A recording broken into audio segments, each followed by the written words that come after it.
و نصلی و نسلم علی رسولہ الکریم، اما بعد، فاعوذ باللہ من الشیطان الرجیم، بسم اللہ الرحمن الرحیم، الرحمن الرحیم، صدق اللہ مولانا العظیم، ان اللہ و ملائکتہ یصلون علی النبی، یا ایھا الذین آمنوا صلوا علیہ وسلموا تسلیما، الصلاۃ والسلام علیک یا سیدی یا رسول اللہ وعلی آلک و اصحابک یا سیدی یا حبیب اللہ۔ سورۃ فاتحہ کی آیت نمبر 2۔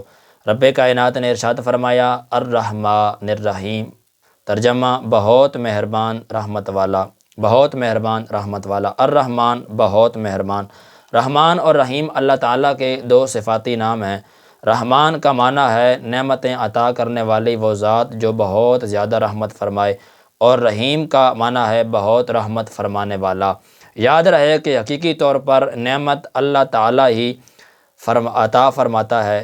نعمتیں عطا کرنے والی ذات اللہ تعالیٰ ہی کی ہے، وہ تنہا ہے، کوئی اس کا شریک نہیں، وہ وحدہ لا شریک ہے، وہ ساری کائنات کا مالک ہے، دونوں جہاں کا مالک ہے، پروردگار عالم ہے۔ نعمت جو بھی ملتی ہے وہ اللہ تعالیٰ ہی کی طرف سے ہوتی ہے، اور وہ ذات ہمیشہ رحمت فرمانے والی ہے، کوئی اس کا شریک نہیں، اور وہ ایسی ذات ہے کہ وہ اپنی رحمت کا بدلہ کسی سے بھی طلب نہیں فرماتی۔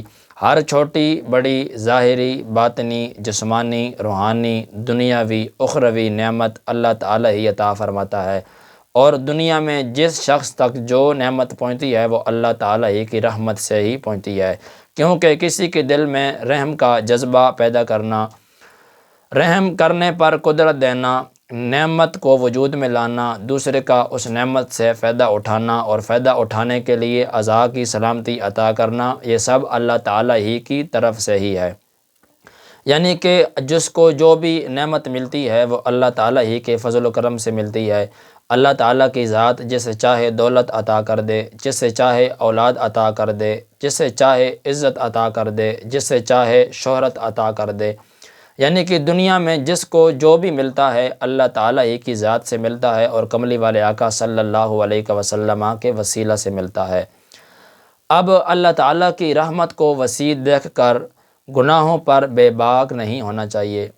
جیسا کہ آج کل کچھ لوگ کہتے ہیں کہ اللہ تعالیٰ معاف فرمانے والا ہے، وہ نماز نہیں پڑھتے یا طرح طرح کے گناہ، جب انہیں منع کیے جائے تو کہتے ہیں جی کہ اللہ کی ذات جو ہے وہ معاف فرمانے والی ہے۔ اس میں کوئی شک نہیں کہ اس کی رحمت بہت وسیع ہے۔ قل یا عبادی الذین اسرفوا علی انفسہم لا تقنطوا من رحمت اللہ۔ اس کی رحمت بہت وسیع ہے، لیکن دوسری طرف یہ بھی دیکھنا چاہیے کہ اس کا عذاب بھی بہت سخت ہے، اس کی پکڑ بھی بہت سخت ہے۔ تو آئیے حضرت ابو عبداللہ محمد بن احمد قرطبی رحمۃ اللہ تعالیٰ علیہ فرماتے ہیں کہ اللہ تعالیٰ نے رب العالمین کے بعد اپنے دو اوصاف رحمان اور رحیم ذکر فرمائے۔ اس کی وجہ یہ ہے کہ جب اللہ تعالیٰ نے فرمایا کہ وہ رب العالمین ہے، تو اس سے سننے اور پڑھنے والے کے دل میں اللہ تعالیٰ کی عظمت کی وجہ سے اس کا خوف پیدا ہوا۔ تو اس کے ساتھ ہی اللہ تعالیٰ کے دو اوصاف رحمان اور رحیم ذکر کر دیے گئے ہیں، جن کے ضمن میں اللہ تعالیٰ کی اطاعت کرنے کی ترغیب ہے۔ یوں ہی ترہیب اور ترغیب دونوں کا بیان ہو گیا۔ بندہ اللہ تعالیٰ کی اطاعت کرنے کی طرف اچھی طرح راغب ہو، اور اس کی نافرمانی کرنے سے رکنے کی خوب کوشش کرے۔ یعنی کہ بندے کو چاہیے کہ اللہ تعالیٰ کی نافرمانی سے رکنا چاہیے، اور اس کی عبادت کی کوشش کرنی چاہیے، گناہوں سے بچنے کی کوشش کرنی چاہیے۔ یہ نہ دیکھیں، یہ نہ کہیں کہ اللہ تعالیٰ کی رحمت بہت ہے تو وہ ہمیں معاف فرما دے گا۔ اس میں کوئی شک نہیں کہ وہ معاف فرمانے والی ذات ہے، لیکن اس کا عذاب بھی بہت سخت ہے، بہت شدید عذاب ہے۔ تو ہمیں چاہیے کہ گناہوں سے بچنا چاہیے، نیک کام کرنے کی کوشش کی جائے، گناہوں سے خود بھی بچنا چاہیے، دوسروں کو بھی منع کیا جائے، اللہ تعالیٰ کی ذات پر ایمان رکھا جائے، کملی والے کے وسیلے سے مانگا جائے۔ رب کائنات عمل کی توفیق عطا فرمائے۔ وما علینا الا البلاغ المبین۔